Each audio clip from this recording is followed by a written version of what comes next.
నమస్తే, welcome to our channel. నేను పద్మిని. ప్రస్తుతంతో పాటు ప్రముఖ ఆధ్యాత్మికవేత్త, నారీ సేన ఫౌండర్, దత్త ఉపాసకురాలు శ్రీమతి లతా దత్త గారు మనతో పాటు ఉన్నారు. మాట్లాడదాం. నమస్తే అక్క. జై గురుదత్తారా. శ్రీ గురుదత్త అక్క. అక్క, ఫారెన్ లో సెటిల్ అవ్వాలి అనేది మరి ఈ మధ్య కాలంలో తగ్గిందో తగ్గలేదో తెలియదు, కానీ ఆ కోరిక అయితే ఉంటుంది జనరల్ గా.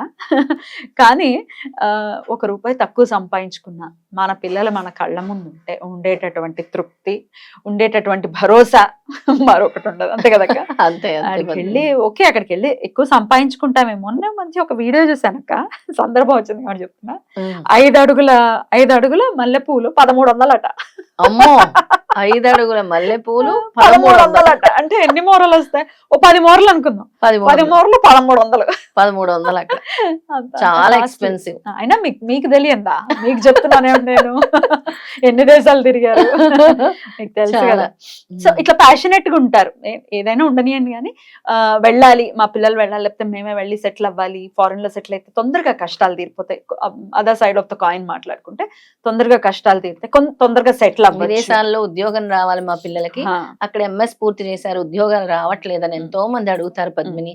అలాగే వచ్చినా వాళ్ళు అక్కడ సెటిల్ అవ్వాలి అని కూడా ఎంతో మంది అడుగుతారు. డెఫినెట్లీ.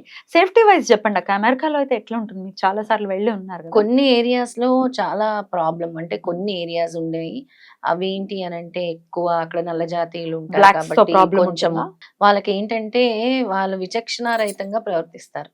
తెలీదు, అందుకే అక్కడ అస్సలు చేతిలో డాలర్స్ పెట్టుకొని వెళ్ళకూడదు, బంగారం పెట్టుకొని వెళ్ళకూడదు.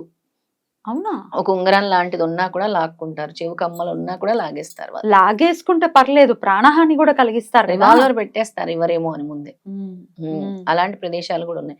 అంటే అందరికీ అలా జరుగుతుందని లేదు, కొన్ని ప్రదేశాల్లో అలా ఉంది. కర్మ ఇదైతే కదా, కర్మ కాలితే ఏం చేస్తాం కదా. అయితే సెక్యూరిటీ వైజ్ డెఫినెట్ గా మన దేశంతో కంపేర్ చేస్తే డెఫినెట్ గా సెక్యూరిటీ వైజ్ చాలా highly secured countries, highly disciplined countries, pay బాగా వచ్చే కంట్రీస్. అంటే ఒక డిసిప్లైన్ కి అలవాటు పడతాం అక్కడికి వెళ్ళిన తర్వాత. ఎక్కడ పడితే అక్కడ చెత్తలు వేయటము, లేదంటే చేయటము. అక్కడి నుంచి ఇక్కడికి వచ్చాక మళ్ళీ అదే పద్ధతి ఉంటుంది కదా. అక్కడ ఎందుకు ఉండదు అంటే ఫైన్ వేస్తారు కాబట్టి, వచ్చేసి ఫైన్ వేస్తారు కాబట్టి.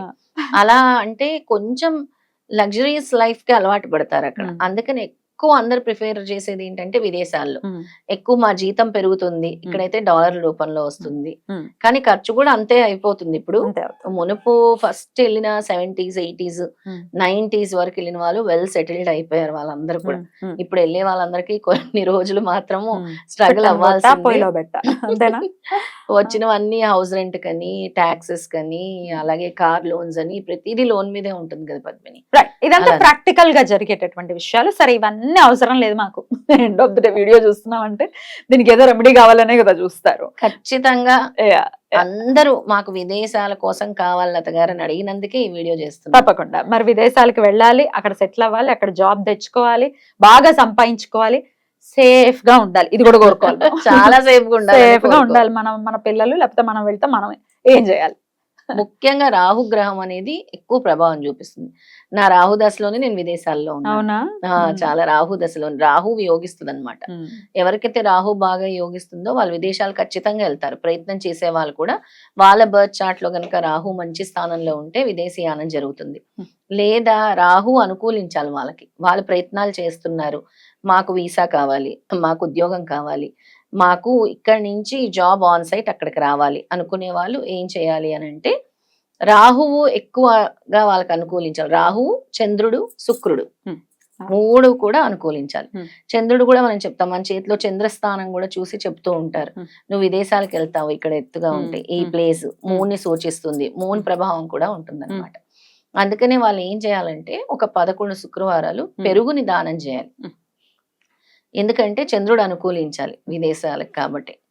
ముఖ్యంగా చంద్రుడికి రాహుకి చెప్తున్నాను రెమెడీస్. ఎక్కువ వీళ్ళకి గనక చేస్తే చాలా తొందరగా రిజల్ట్ వస్తుంది. విదేశానికి వెళ్ళడానికి నెక్స్ట్ 6 months లో కూడా వచ్చినా ఆశ్చర్యపోవక్కర్లేదు, అది తొందరగా వస్తుంది అనమాట. అయితే ప్రతి శుక్రవారం కూడా పెరుగుని ఎక్కడ అంటే ఆర్ఫన్ హోమ్స్ కానీ, టెంపుల్లో నైవేద్యాలు చేయడానికి, దద్దోజనం చేయటానికి, లేదా అమ్మవారి టెంపుల్లో భోజనాలు పెడుతున్నారు కొన్ని అమ్మవారి టెంపుల్, అక్కడ ఇచ్చినా కూడా పెరుగు చాలా మంచిది. అలా 11 శుక్రవారాలు చేయాలి. అలాగే శనివారం రోజు ఫాస్టింగ్ ఉండాలి, 5 Saturdays ఫాస్టింగ్ ఉండాలి. ఆ 5 సాటర్డేస్ కూడా వాళ్ళు ఒక కొబ్బరికాయ అనేది తీసుకెళ్లి డొనేట్ చేయాలి. ఎక్కడైనా ఎవరికొకరు కొబ్బరికాయ అంటే నీకు పైన ఎలా ఉంటుంది, బ్రౌన్ కలర్ రాహుని సూచిస్తుంది కదా, లోపల వైట్ చంద్రుని సూచిస్తుంది. ఓకే, ఇద్దరు కలిపిన రెమెడీ అన్నమాట. తీసుకెళ్లి ఎవ్రీ సాటర్డే దాన్ని డొనేట్ చేయాలి. డొనేట్ చేయాలంటే ఎట్లా గుళ్ళో ఇచ్చేయచ్చా లేకపోతే ఎక్కడ? గుళ్ళో ఇచ్చేయచ్చు, లేదంటే ఎవరికైనా ఆర్ఫన్ హోమ్ లో ఇవ్వచ్చు, యాచకులకు కూడా ఇవ్వచ్చా? యాచకులకు ఇవ్వచ్చు, ఎవరికైనా. కొబ్బరి నీళ్ళు తాగుదాం అనుకున్నారనుకో, దాహంతో ఉన్నారనుకో, ఇచ్చిన కొబ్బరి బోండాలు ఇవ్వచ్చా మరి? కొబ్బరి బోండాలు కదా, కొబ్బరికాయ కాయ ఇవ్వాలి. కొబ్బరి బోండాలంటే మళ్ళీ గ్రీన్ అయిపోతుంది. అవును, కొబ్బరికాయ అంటే బయట బ్రౌన్ ఉంటుంది రాహు, లోపల వైట్ ఉంటుంది చంద్రుడు, అలా సూచిస్తుంది అనమాట. ఆ 2 రెమెడీస్ చేయాలి. దీంతో పాటుగా వీళ్ళు ఎక్కువ మనకి వీసా దేవుడు చిలుకూరు బాలాజీ అని చెప్తారు కదా, అలా వెంకటేశ్వర స్వామి దేవాలయాలకు వెళ్ళాలి. చిలుకూరు బాలాజీ అని చెప్పను కానీ వెంకటేశ్వర స్వామి దేవాలయాలకు వెళ్ళాలి. కొంతమందికి ఒక్కోసారి గురు అనుగ్రహం కూడా అంటే తక్కువ ఉన్నప్పుడు కూడా విదేశాలకు వెళ్ళటం జరగదు. ఆ గురువు అనుగ్రహం కోసం ఏం చేయాలి అని అంటే, ప్రతి గురువారం వీళ్ళు నేతి దీపం వెలిగించి ముందుగా వీళ్ళు స్నానం చేసే నీటిలో అమ్మాయిలైతే పసుపు వేసుకొని స్నానం చేయాలి, అబ్బాయిలైతే హనీ డ్రాప్స్, తేనె ఉంటుంది కదా, తేనె చుక్కలు ఒక 3 చుక్కలు లేదా 5 చుక్కలు వేసుకొని స్నానం చేయాలి. గురు అనుగ్రహం కలుగుతుంది అనమాట. తర్వాత నెయ్యితో దీపం పెట్టుకోవాలి.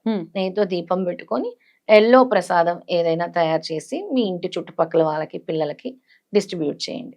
వీటితో పాటు స్తోత్రం చెప్తాను నేను ఇప్పుడు. రాహుకి సంబంధించింది ఒకటి, అమ్మవారు దుర్గాదేవికి సంబంధించింది, ఈ 2 కూడా రోజు చేసుకుంటే చాలా మంచిది.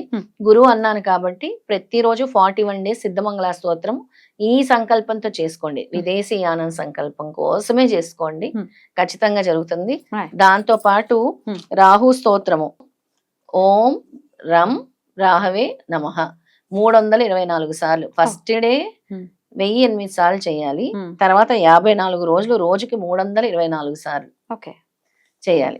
తర్వాత ఓం ఐం హ్రీం క్లీం చాముండాయే విచ్చే, ఓం ఐం హ్రీం క్లీం చాముండాయే విచ్చే అనే మంత్రాన్ని రోజుకు 108 సార్లు చేయండి. అది ఇది కూడా చేయాలి, అది ఇది 2 కూడా చేయాలి. ఇంకా వీటన్నిటితో పాటు కాలభైరవాష్టకం రోజుకు ఒకసారి చదువుకోండి. అది కూడా తొందరగా మీకు విదేశీయానంకి అనుకూలించేటటువంటి మంత్రం కాలభైరవాష్టకం. బ్యూటిఫుల్. చదవటం రాని వాళ్ళు వినొచ్చు కూడా కదా?